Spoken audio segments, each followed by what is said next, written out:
નમસ્કાર બાળ મિત્રો, રાહ જોતા હતા ને? ગમે છે અમારી વાર્તાઓ? તો please like, share and subscribe. Share to your friends and share your views with us also. અમને પણ જણાવો તમને અમારી વાર્તા કેવી લાગે છે, ગમે છે ને? નમસ્કાર મિત્રો, આજની વાર્તા છે ભાગો ભાગો અજગર આવ્યો. જંગલમાં મોટો અજગર રહે.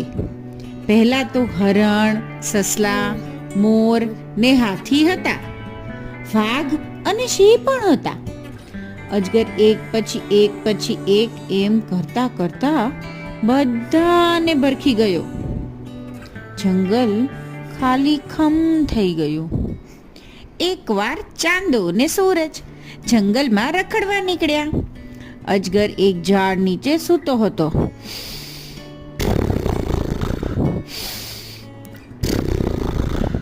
એને વાસ આવી.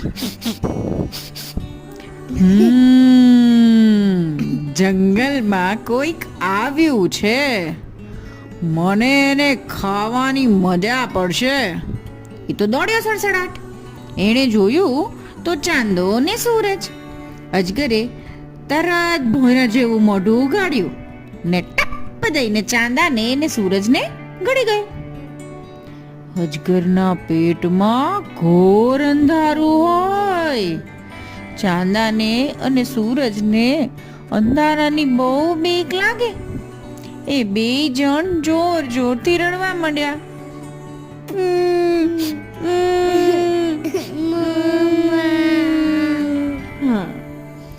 ચાંદાની મમ્મીનું નામ રાતબહેન. ચાંદો ઘરે આવ્યો નહીં એટલે રાતબહેન એની રાહ જુએ. અરે, જમવાનો સમય થયો તો એ આ રખડું આવ્યો નહીં. ચાલ એને શોધી લાવું એમ કહી રાતબહેન ચાંદાને શોધવા નીકળ્યા. એ તો બધે જુએ પણ ચાંદો ક્યાંય મળ્યો નહીં. અંતે આવ્યા જંગલમાં. ચાંદો ને સૂરજ અજગરના પેટમાં બેઠા બેઠા રડતા હતા. તેમનો અવાજ રાતબહેને સાંભળ્યો. આમ જુએ ને તેમ જુએ પણ ચાંદો દેખાતો નથી. વિચાર કર્યો, ક્યાં હશે ચાંદો? એણે જોયું તો અજગર ઝાડ નીચે બેઠો બેઠો દોડા ડબકાવે. ડક ડક ડક. રાતબહેન આસ્તેથી અજગર પાસે આવ્યા. અજગરને ભૂખ લાગી ન હતી એટલે તેણે રાતબહેનની વાસ આવી નહીં. રાતબહેને કાન માંડીને સાંભળ્યું તો ચાંદાનો અવાજ અજગરના પેટમાંથી આવતો હતો. એવી ખબર પડી. રાતબહેન તો રડી પડ્યા. આ અજગરીઓ મારા ચાંદાને ગળી ગયો. હવે એને બહાર કેમ કાઢું? રડતા રડતા ગયા એની બેન પાસે. રાતબહેનની બેનનું નામ ઊંઘબહેન. રાતબહેન કહે, મારા ચાંદાને પેલો અજગર ગળી ગયો છે. એના પેટમાંથી ચાંદાને બહાર કેવી રીતે કાઢું? તું કઈ ઉપાય બતાવ ને બેન. ઊંઘબહેન કરે, અરે એમાં તે શું મોટી વાત છે. ચાલ ચપટી વગાડતા ચાંદાને બહાર કાઢી લાવીએ. રાતબહેન તો રાજી થઈ ગયા અને કહે, ચાલ બહેન ચાલ. બંને જણા આવ્યા જંગલમાં. અજગર ઝાડ નીચે મોટા મોટા દોયા ધબકાવતો બેઠો હતો. ઊંઘબહેન સાવ ટચુકડા થઈને અજગરની આંખમાં જઈને બેસી ગયા. અજગરની આંખો બંધ થઈ ગઈ ને અજગર તરત સૂઈ ગયો.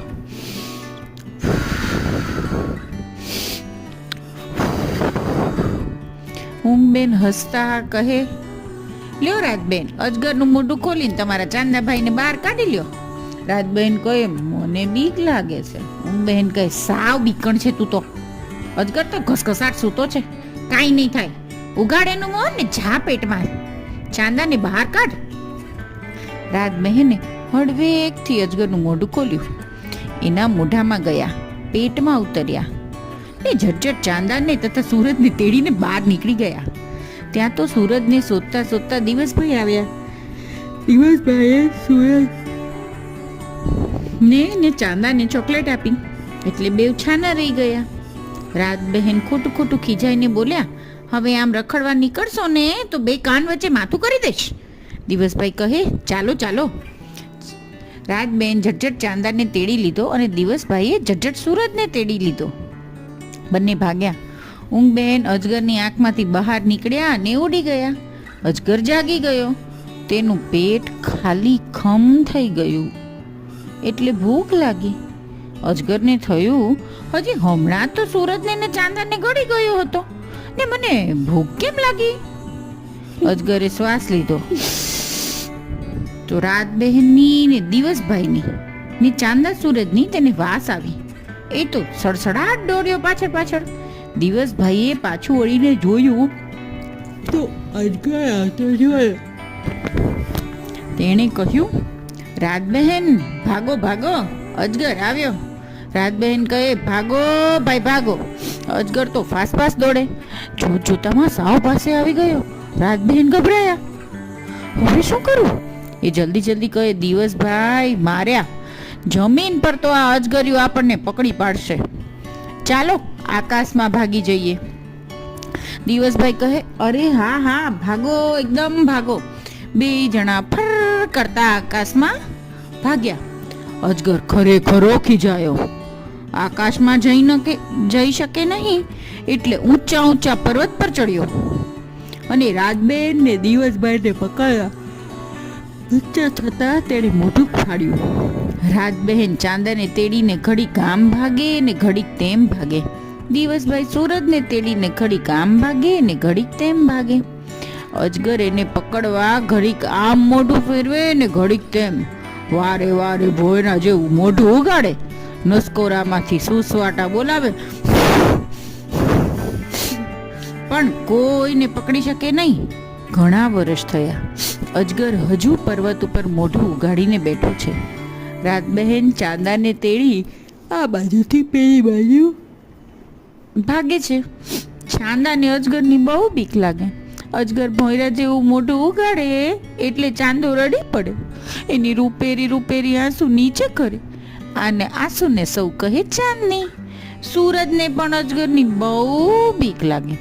અજગરના ભોંયરા જેવું મોઢું ઉગાડે એટલે સૂરજ રડી પડે. એના સોનેરી સોનેરી આંસુ નીચે ખરે. એના આંસુને સૌ કહે છે તડકો. અજગરના નસકોરામાંથી સુસવાટા નીકળે. સૌ તેને કહે છે પવન. આજની સ્ટોરીમાં મજા પડી ને? ચાલો હવે